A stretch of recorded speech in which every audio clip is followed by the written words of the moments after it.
எல்லோரும் எப்படி இருக்கீங்க? ஸோ இன்றைக்கி நம்ம என்ன கதை பார்க்க போகிறோம்னா, டைமோட இம்பார்ட்டன்ஸ் பற்றின ஒரு கதை தான் பார்க்க போகிறோம். ஒரு பெரிய ஊரில் ஒரு பெரிய ஹாஸ்பிட்டல் இருந்துச்சு.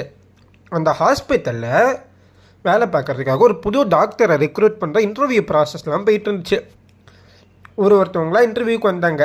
அப்போ வெளியில் இருந்த ஒருத்தவர் எல்லாருக்குமே வாயிலே நுழையாத ஒரு டிசீஸ் பேர் சொல்லி இதுக்கான மருந்து என்னன்னு கேட்டுட்டு இருந்தார். யாருக்குமே தெரில, ஒருத்தவங்களுக்கு கூட அதுக்கான ஆன்சர் தெரிலனோ எல்லாம் என்ன பண்ணாங்க, எல்லாருமே ரிஜெக்ட் பண்ணி வீட்டுக்கு அனுப்பிட்டாங்க. ஒருத்தர் மட்டும் பாதி தூரம் போயிட்டு திருப்பி வந்தார்.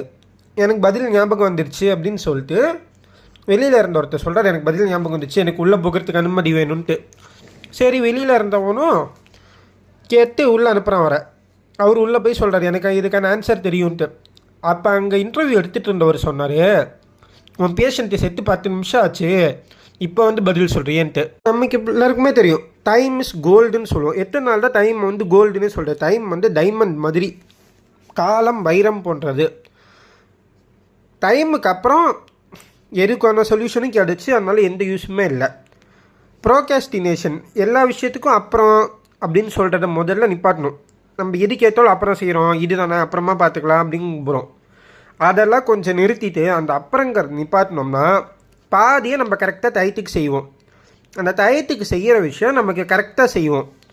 அப்புறம் செய்கிறோன்னு இப்போ எக்ஸாமுக்கே போகிறோம், ஒரு கொஸ்டின் தானே கடைசியாக எழுதிக்கலான்னு வச்சுருக்கோம். அந்த கொஸ்டினுக்கான ஆன்சர் நம்ம கடைசியில் மறந்து போகலாம். இல்லை அப்படி ஒரு கொஸ்டின் உத்தோன்றதை கூட மறந்து போகலாம். கடைசியில் அந்த கொஸ்டின் எழுத முடியாமல் போகும். அப்புறம் வீட்டுக்கு ஃபீல் பண்ணுறப்போ, ஐயோ அப்போவே எழுதுன்னா அந்த ஒரு கொஸ்டினோட மார்க் நமக்கு வந்திருக்குமே அப்படின்னு சொல்லிட்டு.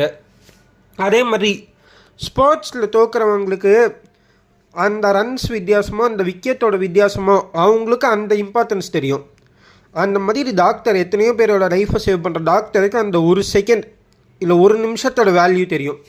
அந்த மாதிரி ஒருத்தவங்களுக்கும் அந்த வேல்யூ தெரியும். அதனால என்ன பண்ணணும்னா, நம்ம டைமை கரெக்டாக ஃபாலோ பண்ணி பன்ச்சுவலாக இருந்தோம்னா எல்லா விஷயமும் நமக்கு வாழ்க்கையில் சக்ஸஸாக இருக்கும்.